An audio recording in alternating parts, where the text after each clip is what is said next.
Hello and welcome to Keystone Heritage Park, one of my favorite places to be. We are a desert botanical garden, so of course you will see lots of desert plants like agaves and cacti and my favorite, chocolate daisies. I just love those.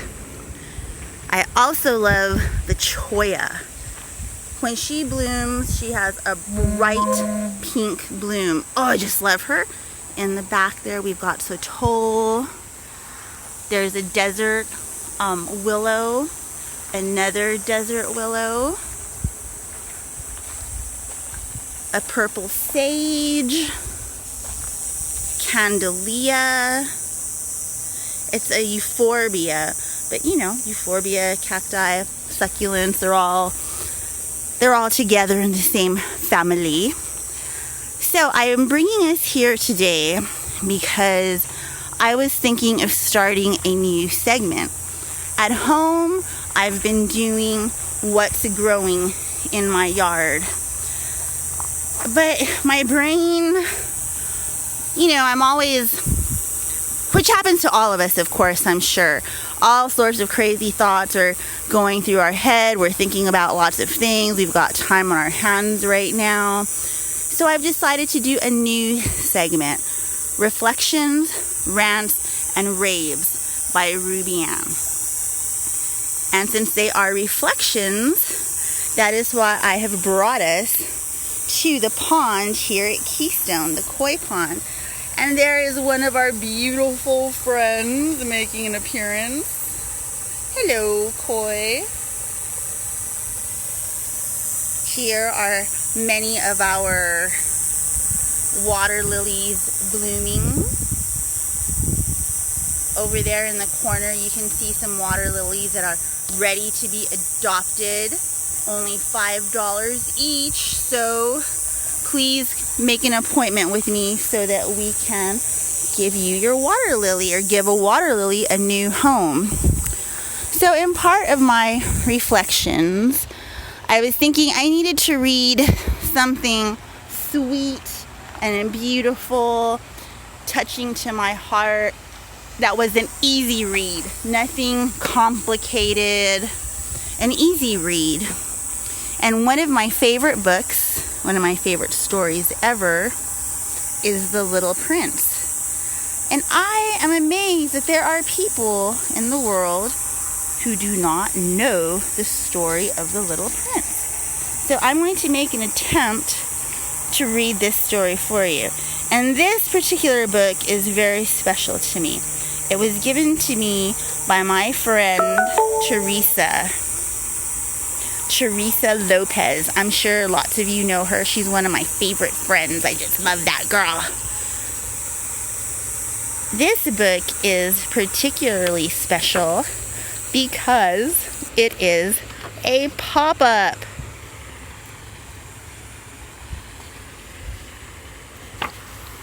The Little Prince, of course, is, I guess, written as a children's book, but it has so many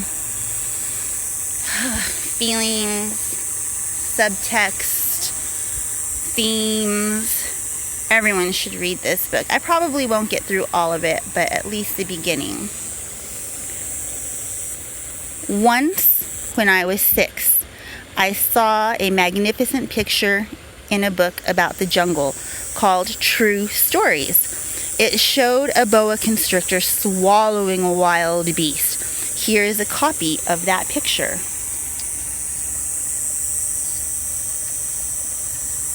In the book it said, boa constrictors swallow their prey whole without chewing. Afterward, they are no longer able to move, and they sleep during the 6 months of their digestion. In those days, I thought about jungle adventures and eventually managed to make my first drawing using a colored pencil. My drawing number 1 looked like this.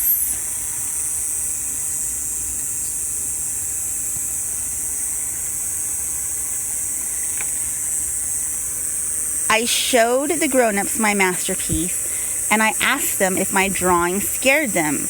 They answered, "Why be scared of a hat?" My drawing was not a picture of a hat. It was a picture of a boa constrictor digesting an elephant. Then I drew the inside of the boa constrictor so the grown-ups could understand.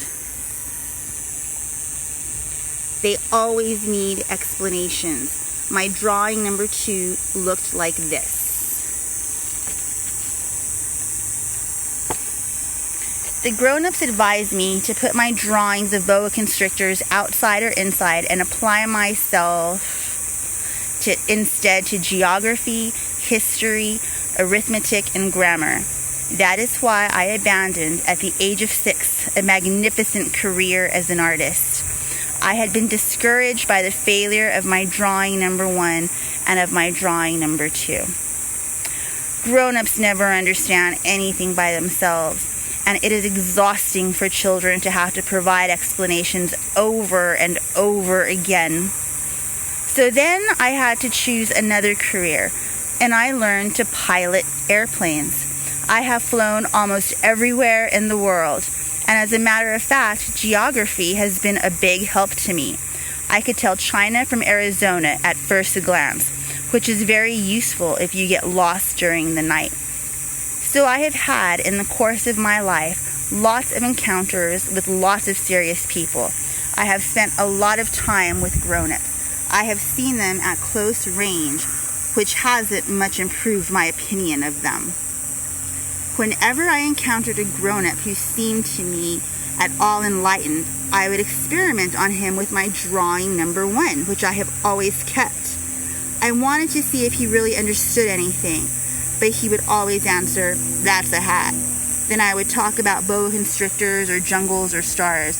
I would put myself on his level and talk about bridge and golf and politics and neckties, and my grown-up was glad to know such a reasonable person.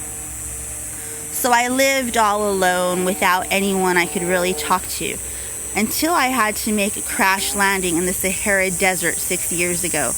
Something in my plane's engine had broken, and since I had neither a mechanic nor passengers in the plane with me, I was preparing to undertake the difficult repair job myself. For me, it was a matter of life or death. I had only enough drinking water for 8 days. The first night, then, I went to sleep on the sand 1,000 miles from any inhabited country. I was more isolated than a man shipwrecked on a raft in the middle of the ocean. So you can imagine my surprise when I was awakened at daybreak by a funny little voice saying, "Please, draw me a sheep." What?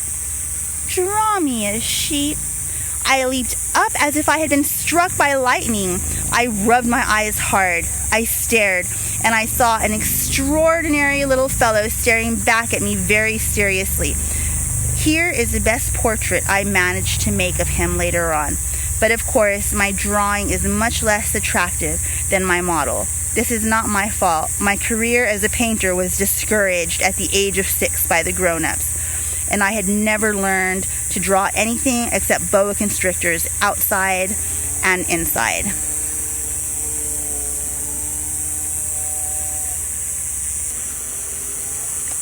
Okay, that is my experiment for today. I'm going to close my favorite book, The Little Prince, deluxe pop-up book. And if you like this video, or if I feel like it, which I probably will, I will read more later. Love you. Bye.